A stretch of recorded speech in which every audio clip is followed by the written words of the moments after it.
Fernanda, my fiance, was recently on a flight from Amsterdam to Brazil. She went from Dublin to Amsterdam and then took a long-haul flight to Brazil. And one of the flight attendants, I'm not going to name the airline or his name because I don't want him to get fired, started hitting on her while he was working as an air hostess, as a steward, whatever the official term is. He actually was so stupid to write her a letter on an official company card, on an official company postcard. We're going to show it here. You can see he wrote, "Hey, you're so beautiful," his name and the name of the company. I know you might say this is next level retardation, and you're absolutely correct. But you, my friend, also have blind spots in your communication that drive women away. Maybe not in a similar fashion, but at least to the extent where you're not able to get the right type of women. If you don't, like this guy, dedicate yourself to creating high quality options for yourself outside of work, then you will exhibit behaviors that drive women away. First lesson, what can we learn from this idiot? He's probably not a bad person. He's probably a really good person at heart. He just made her feel extraordinarily uncomfortable by giving her all this extra service. And she told him, "No, thank you, I'm not interested." And he actually gave her a bracelet, maybe we can show it here, as a gift. She just took it home to be able to show me because she knew I'd be able to make a story out of that. First lesson, never hit on women at work. If I wanted to, I could get that guy fired. I know his name, I know the exact flight he was on. We have evidence that he hit on a customer, so don't do that. And no matter how many options present themselves to you in a professional environment, it's absolutely ridiculous to hit on women in a professional context. Even if they're just clients of yours, stay away from it. Second lesson, you need to be able to create high quality options for yourself, otherwise you're going to start acting needy with women in your immediate environment or with the women that you're actually going to be on a date with. You will not, under any circumstances, be able to freely and carelessly attract the right type of women if you don't have enough options. Do you know how needy you're going to be if you have only one date a month? If over the last 6 months you only had 3 to 6 dates? If you only have one date a month, you will never be able to be carefree because you're so outcome dependent. Oh, I need this to go well. Because you want emotional, physical intimacy. You want to feel the sense of connection. You want to feel the sense of passion and chemistry, and it's completely understandable.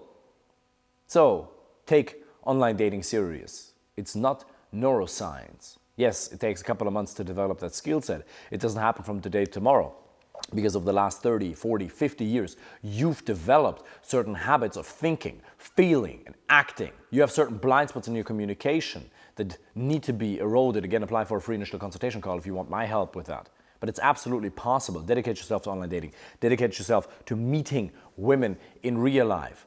So, first lesson, never hit on women at work. Second, create more high quality options for yourself. Number 3, make an effort to be calibrated. I was on the Order of Man podcast the other day with Ryan, and he said something very interesting. He said there's a big I don't give a fuck movement in our society these days, where I don't care what people think of me at all. And that's probably good. And you are probably a very kind, caring guy who cares a little bit too much what people think, and that stops you from taking constructive and respectful action when it comes to introducing yourself to women. But you still want to be calibrated. He kept making Fernanda uncomfortable. If I had been there on the flight, probably wouldn't even hit on her in the first place, but if he had, then me and him would have had a serious discussion right then and there. So stop making women uncomfortable. And that's really a serious subject because, I'll give you an example. It's actually kind of funny. I'm not going to tell you how I ended up there, but in Dublin there's a gay club called what is it called? What's the gay club called? The gay nightclub?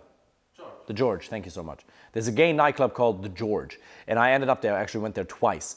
And I was walking through that place, and on the one hand, I felt incredibly desired. It's really good for your ego. If you as a man ever don't feel desired, just go to a gay club.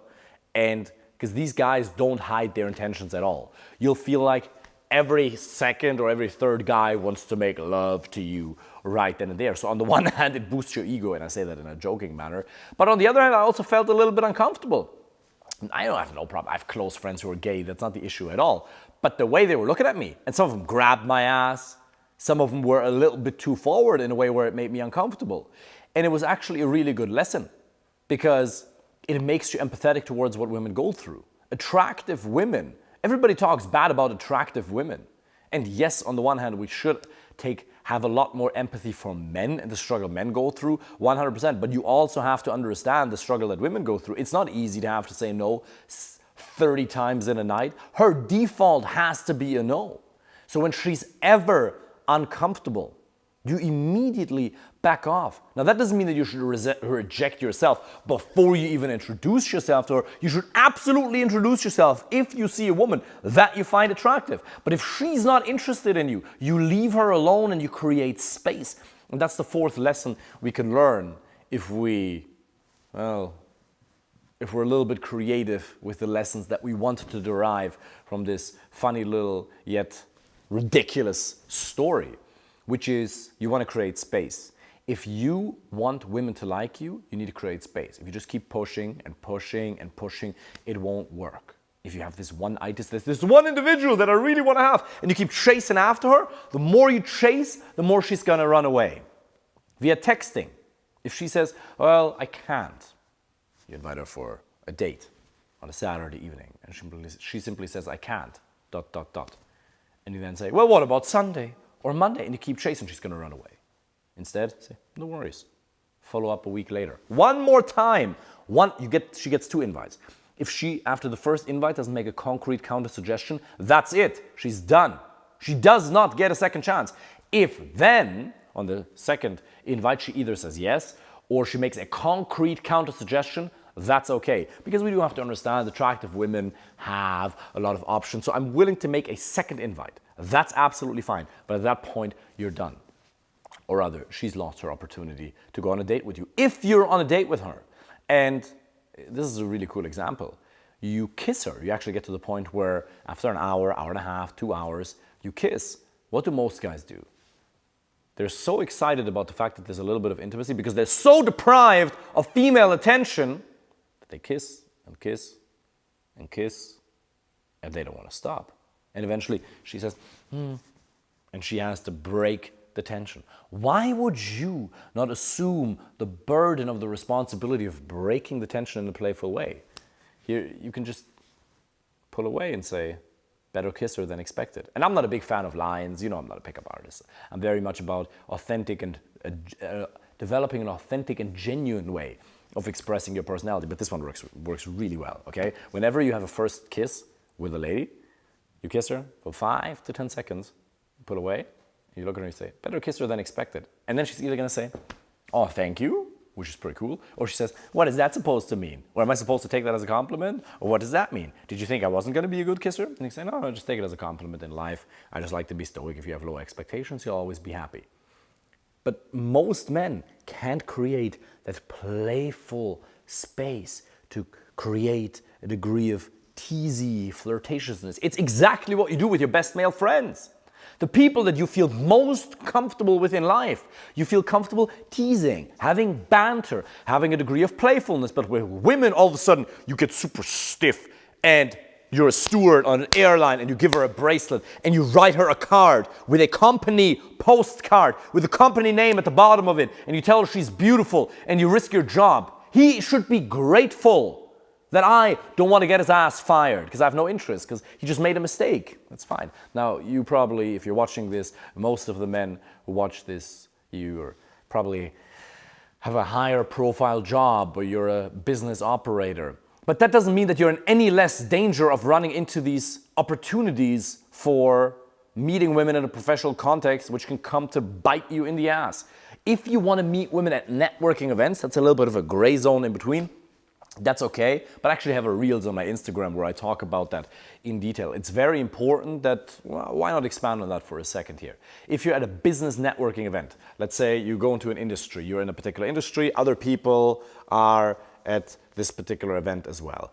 then you have to understand that you cannot just walk up to women and say, excuse me, 2 seconds, I saw you really cute, I want to come and say hi. You can't do that. That would be a perfectly tailored opener for a Whole Foods or for a shopping mall. In that context, you have to start in an indirect way and then build premise and intent so very slowly later on. So communication always has to get tailored to the context. And the second you realize she's uncomfortable, you eject yourself from the conversation.